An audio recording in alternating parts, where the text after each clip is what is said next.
Good morning students.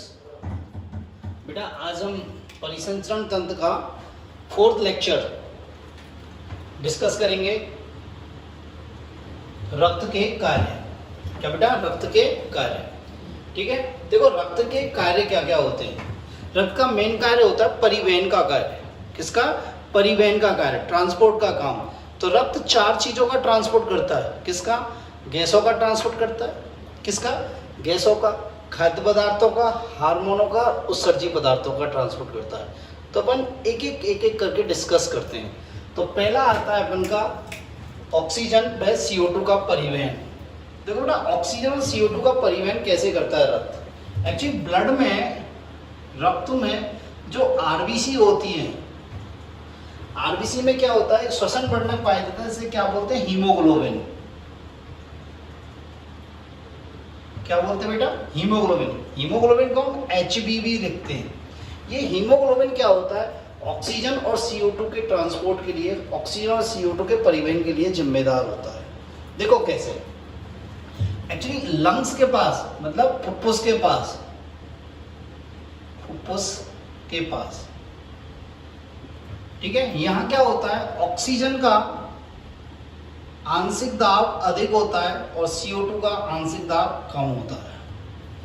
तो क्या होता है, जब ऑक्सीजन का आंशिक दाब अधिक होता है तो ये ऑक्सीजन हीमोग्लोबिन के साथ जुड़ जाती है और क्या बनाती है? Oxy haemoglobin. हीमोग्लोबिन के साथ क्या जुड़ जाती है? 4 अणु ऑक्सीजन के जुड़ जाते हैं और क्या बनाते हैं? Oxy haemoglobin. इसको बोलते हैं ऑक्सी हीमोग्लोबिन।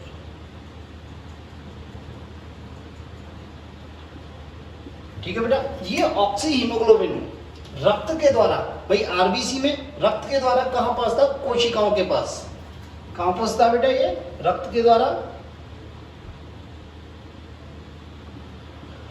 कोशिकाओं के पास, कोशिका या ऊतकों के पास। अब होता क्या बेटा, कोशिकाओं के पास क्या होता है, कोशिकाओं में ऑक्सीजन का पार्शियल प्रेशर, ऑक्सीजन का आंशिक दाब तो कम होता है और CO2 का आंशिक दाब क्या होता है? अधिक होता है। तो क्या होता है, ये ऑक्सी हीमोग्लोबिन यहाँ पे आके टूट जाता है। ऑक्सी हीमोग्लोबिन यहाँ पे आके टूट जाता है। तो देखो ऑक्सी हीमोग्लोबिन यहाँ आके टूट गया। किसमें? हीमोग्लोबिन प्लस ऑक्सीजन में।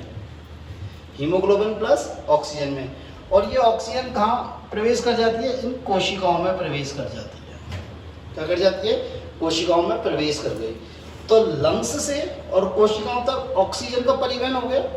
लंग्स से और कोशिकाओं तक क्या हो गया? ऑक्सीजन का परिवहन हो गया। अब होता क्या है, यहाँ हीमोग्लोबिन, ये हीमोग्लोबिन है, ये हीमोग्लोबिन क्या करता है, यहाँ ये CO2 यहाँ देगा कोशिकाओं से, ये हीमोग्लोबिन कोशिका से, ये हीमोग्लोबिन किससे जुड़ जाता है? CO2 से, कोशिका के पास।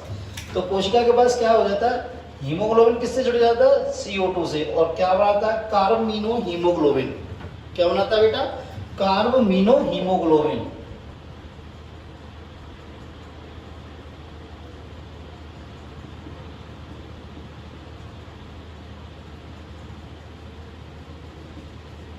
क्या बनाता है बेटा? कार्बमिनो हीमोग्लोबिन। ये कार्बमिनो हीमोग्लोबिन रक्त के साथ, रक्त के द्वारा कहां पहुंचता है? रक्त के द्वारा लंग्स के पास। किसके पास पहुंचता है बेटा? लंग्स के पास। और लंग्स के पास जाके ये कार्बमिनो हीमोग्लोबिन टूट जाता है दोबारा यहां पे। और किस में टूटता है ये? हीमोग्लोबिन प्लस CO2 में। हीमोग्लोबिन प्लस CO2 में, कार्बमिनो हीमोग्लोबिन। और ये CO2 क्या करती है? इस लंग्स में प्रवेश कर जाती है। किस में प्रवेश कर जाती है बेटा? लंग्स में। और लंग्स में प्रवेश करने के बाद क्या करती है? ये शरीर से बाहर निकाल दी जाती है। ये शरीर से क्या निकाल दी जाती है?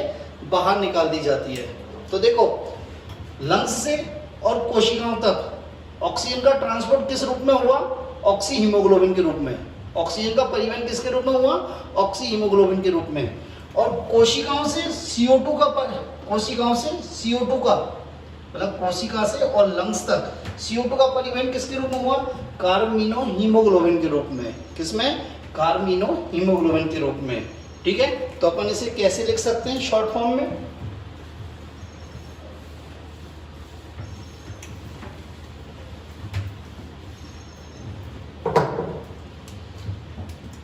लंग्स मीन्स फेफड़ों से और कोशिका तक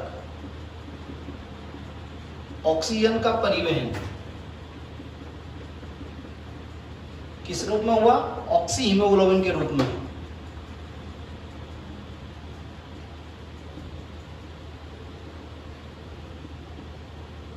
ऑक्सी हीमोग्लोबिन के रूप में, ठीक है। और कोशिका से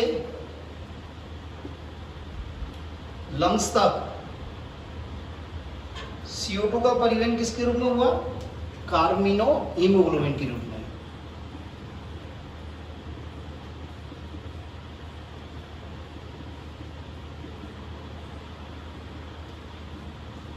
किसके रूप में बेटा? कार्मिनो हीमोग्लोबिन के रूप में, ठीक है। किसके रूप में? कार्मिनो हीमोग्लोबिन के रूप में, ऐसे आएगा ये, ठीक है। तो ये हो गया आपका ऑक्सीजन का परिवहन, ठीक है। नेक्स्ट आता है खाद्य पदार्थों का परिवहन। क्या आता है बेटा? खाद्य पदार्थों का परिवहन। देखो खाद्य पदार्थों का परिवहन कैसे होता है। हम भोजन खाते हैं, हम भोजन करते हैं, ये भोजन किस में जाता है? आहार नाल में, एलिमेंट्री कैनाल में जाता है, आहार नाल में हो जाता है। आहार नाल में भोजन का क्या होता है? पाचन। और ये पचित भोजन का अवशोषण किस में हो जाता है? रक्त में हो जाता है। जब हम ये पढ़ाएंगे आपको पाचन तंत्र तो हम बताएंगे। हम भोजन करते हैं, भोजन कहा जाता है आहार नाल में, आहार नाल में क्या होता है? पाचन होता है। और पचित भोजन का अवशोषण किसमें हो जाता है? रक्त में। किसमें हो जाता है? रक्त में। अवशोषण किसमें हो जाता है बेटा? रक्त में। अब रक्त क्या करता है? इस खाद्य पदार्थों को या पचित खाद्य पदार्थों को इस आहार नाल से कहां तक ले जाता है? शरीर की विभिन्न कोशिकाओं तक, शरीर की विभिन्न कोशिकाओं तक, ऊतकों तक या तंत्रों तक। और वहां ये खाद्य पदार्थ क्या काम आते हैं? ऊर्जा के निर्माण में, मतलब ATP के निर्माण में, वृद्धि के लिए आवश्यक होते हैं। किसके लिए आवश्यक हैं? वृद्धि के लिए आवश्यक होते हैं। और किसके लिए आवश्यक होते हैं बेटा? विभाजन के लिए, कोशिका विभाजन के लिए आवश्यक होती है। कई पदार्थों के निर्माण के लिए आवश्यक होते हैं, कई पदार्थों के निर्माण के लिए आवश्यक होते हैं। तो इस प्रकार होता है खाद्य पदार्थों का परिवहन। कैसे होता है? इस प्रकार। नेक्स्ट आता है हार्मोनों का संवहन। देखो बेटा हार्मोन क्या होता है? हार्मोन अंतःस्रावी ग्रंथियों के द्वारा स्रावित होते हैं। ये अंतःस्रावी ग्रंथियां जो होती हैं, हमने पहले बताया अंतःस्रावी ग्रंथियां और बाह्यस्रावी ग्रंथियां। अंतःस्रावी ग्रंथियों से क्या स्रावित होते हैं? हार्मोन। और बाह्यस्रावी ग्रंथियों से क्या स्रावित होते हैं? एंजाइम। तो ये अंतःस्रावी ग्रंथियां क्या स्रावित करती हैं? हार्मोन, ठीक है। अब ये हार्मोन क्या करते हैं? टारगेट और लक्ष्य अंगों पर काम करते हैं। कहाँ करते हैं? लक्ष्य अंगों पर काम करते हैं। जैसे पीयूष ग्रंथि से बहुत सारे हार्मोन निकलते हैं और उनके लक्ष्य अंग होते हैं वो काफी शरीर से मतलब अलग अलग होते हैं। जैसे एक हार्मोन निकलता है FSH, फॉलिकुलर स्टिमुलेटिंग हार्मोन, वो किस पे काम करता है? अंडाशय पे। किस पे काम करता है? अंडाशय पे। तो इस प्रकार ये हार्मोन रक्त के द्वारा, किसके द्वारा? रक्त के द्वारा कहां तक पहुंचते हैं? लक्ष्य अंगों तक। तो हार्मोनों को लक्ष्य अंगों तक पहुंचाने का काम किसने किया? रक्त ने। तो रक्त ने क्या किया? हार्मोनों का परिवहन किया, हार्मोनों का परिवहन किया, ठीक है बेटा। नेक्स्ट आता है उत्सर्जी पदार्थों का परिवहन या संवहन। देखो कोशिकाओं में बहुत सारी उपापचय क्रियाएं होती हैं। कोशिकाओं में बहुत सारी क्या होती हैं? उपापचय क्रियाएं होती है। मैंने बताया था जब आपको उत्सर्जन पढ़ाया था, उत्सर्जी तंत्र। तो उपापचय क्रियाओं के दौरान क्या होता है? बहुत सारे उत्सर्जी पदार्थ होते हैं। बहुत सारे उत्सर्जी पदार्थों का क्या निर्माण होता है? पदार्थों का निर्माण होता है, जैसे यूरिया, यूरिक एसिड, इनका निर्माण होता है। अब ये पदार्थों को शरीर से बाहर निकालना आवश्यक है क्योंकि ये क्या है? हानिकारक। तो इन्हें उत्सर्जन, इनका उत्सर्जन करने के लिए कौन करता है? इनका उत्सर्जन कौन करता है? किडनी, वृक्क। कौन करता है? वृक्क। तो ये पदार्थ इस कोशिका से और वृक्क तक कैसे पहुंचेंगे? इस कोशिका से वृक्क तक कैसे पहुंचेंगे बेटा? ये उत्सर्जी पदार्थ किसके द्वारा पहुंचेंगे? रक्त के द्वारा। किसके द्वारा? रक्त के द्वारा। तो इनको फिर शरीर से बाहर निकाल दिया जाएगा। ठीक है, तो उपापचयी पदार्थों को या उपापचयी अवशिष्ट पदार्थों को कोशिका से वृक्क तक परिवहित कौन करता है? रक्त। कौन करता है बेटा? रक्त। ठीक है, नेक्स्ट आता है हमारा जल संतुलन। देखो बेटा, ये बहुत इंपॉर्टेंट काम है, जल का संतुलन। क्या? जल का संतुलन। देखो, हमारे शरीर में बहुत सारे दैहिक पदार्थ जो होते हैं, दैहिक पदार्थ जो होते हैं, इनका परिवहन और स्थानांतरण किसके द्वारा होता है? परिवहन एवं स्थानांतरण। ठीक है, दैहिक पदार्थों का परिवहन एवं स्थानांतरण किसके होता है? तरल माध्यम में होता है, तरल माध्यम के द्वारा होता है,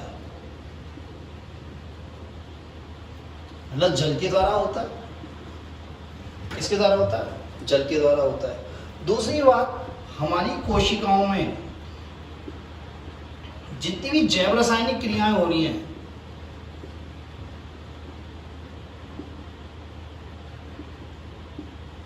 जितनी भी जैव रासायनिक क्रियाएं हो रही हैं, फिजियोलॉजिकल रिएक्शंस हो रही हैं, बहुत सारी जैव रासायनिक क्रिया होगी, इनके लिए भी क्या होता है? जल अति आवश्यक होता है, या तरल माध्यम अति आवश्यक होता है।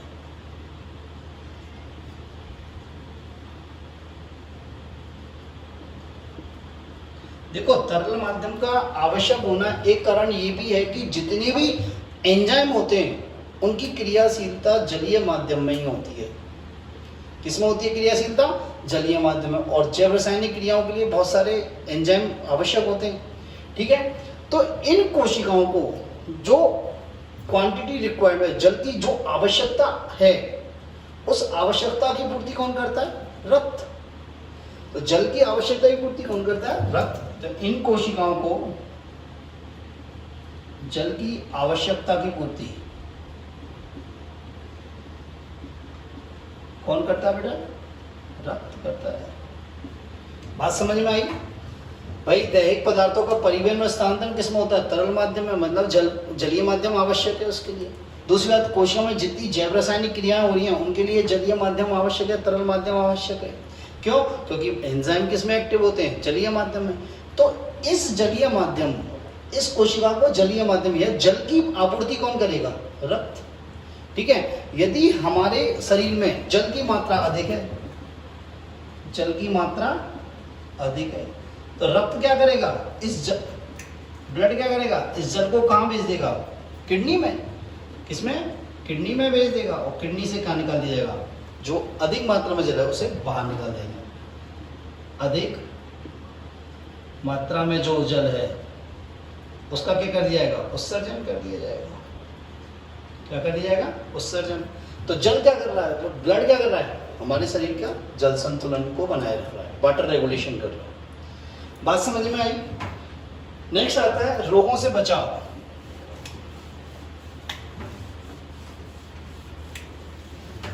देखो बेटा, हमारे शरीर में बहुत सारी एंटीजन्स, हमारे शरीर में बहुत सारी एंटीजन्स, एंटीजन मीन्स प्रतिजीनी। एंटीजन का मतलब क्या हो गया? रोग कारक, मतलब जीवाणु हो गया, वायरस हो गया, जीवाणु, वायरस, और कोई विभिन्न प्रोटीन अणु।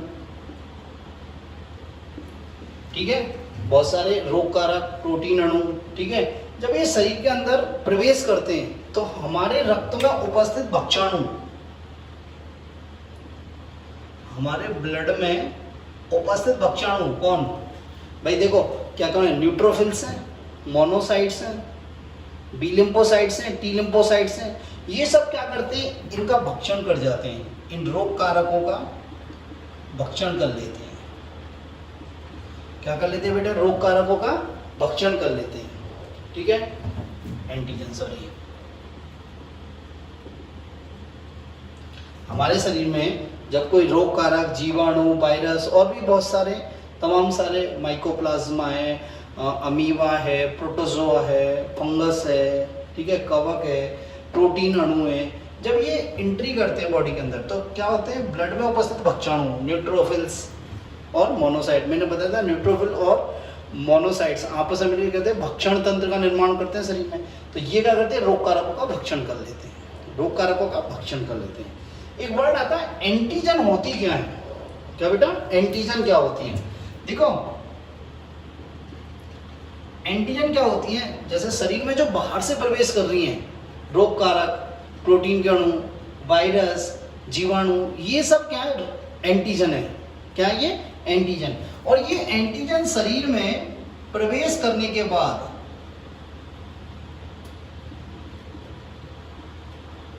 एंटीबॉडीज के निर्माण को प्रेरित करते हैं। क्या, एंटीबॉडीज निर्माण को प्रेरित करते हैं, ठीक है। एंटीजन क्या होते हैं, एंटीजन वे पदार्थ होते हैं, जैसे रोग कारक है, पैथोजेंस हैं, जीवाणु है, बैक्टीरिया है, वायरस है, प्रोटीन अणु है, ये क्या होता है शरीर में प्रवेश करने के बाद एंटीबॉडीज के निर्माण को प्रेरित करते हैं, ठीक है। तो इसे क्या बोलते हैं, एंटीजन्स, ठीक है। नेक्स्ट आता है रक्त का थक्का। क्या आता है, रक्त का थक्का। रक्त का थक्का हम बहुत डिटेल में पढ़ाएंगे नेक्स्ट लेक्चर में। रक्त का थक्का क्या होता है, जैसे हमारे कोई इंजरी हो गई, हमारे चोट लग गई, जब चोट लगती है तो क्या होता है, टिश्यू, ऊतक और रक्त वाहिनियां क्या होती है, क्षतिग्रस्त हो जाती है। क्या हो जाती है, क्षतिग्रस्त। और इन क्षतिग्रस्त वाले भागों से रक्त का स्राव होने लगता है। किसका स्राव होने लगता है, रक्त का। अब बेटा क्या होता है, जो रक्त में उपस्थित प्लेटलेट्स क्या करती हैं, क्या बना लेती हैं, एक गुच्छा बना लेती हैं। रक्त, जो रक्त वाहिनी हमारी क्षतिग्रस्त हुई है, उनके जो है जहाँ से कटी है वो उनके एंड पर, उनके छोर पर क्या बनाती हैं, गुच्छा बना लेती हैं। और गुच्छा के कारण क्या होता है, रक्त रुक जाता है, तो उसे क्या बोलते हैं, क्लॉट। क्या बोलते हैं, क्लॉट। तो रक्त में उपस्थित प्लेटलेट्स क्या बनाती हैं, रक्त का थक्का बनाने में हेल्प करती हैं, रक्त का थक्का बनाती हैं। नेक्स्ट आता है रोगों से निदान या रोगों का निदान।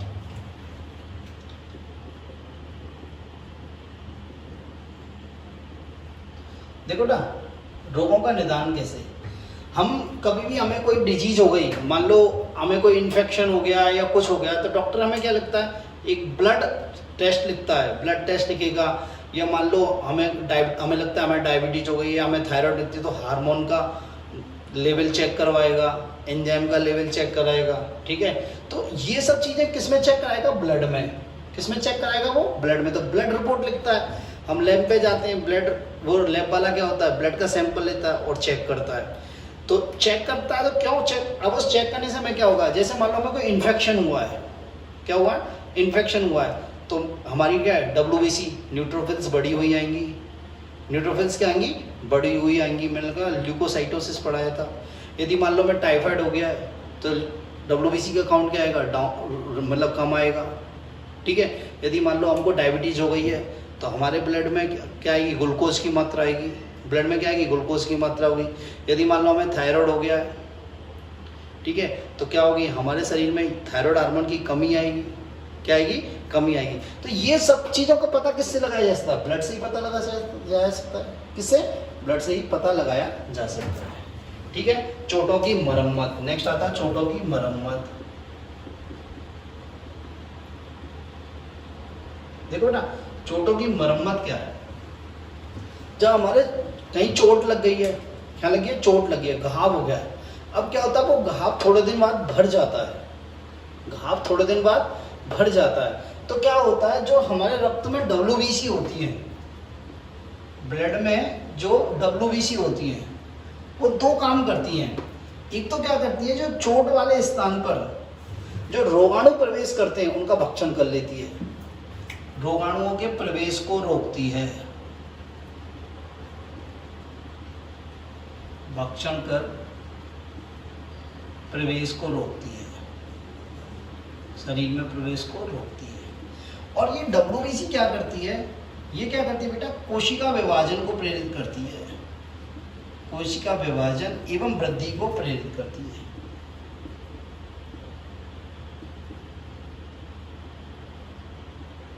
अब देखो, कोशिका विभाजन और वृद्धि को यदि प्रेरित करेगी तो वहां कोशिका विभाजन होगा। भाई लगे जहां घाव हो गया, कोशिका विभाजन का, कोशिका विभाजन का, तो वो स्थान क्या हो जाएगा, थोड़े दिन बाद सही हो जाएगा। तो ब्लड चोटों की मरम्मत में भी बहुत ज़्यादा हमारी हेल्प करता है। ठीक है। नेक्स्ट, शरीर के तापमान का नियंत्रण।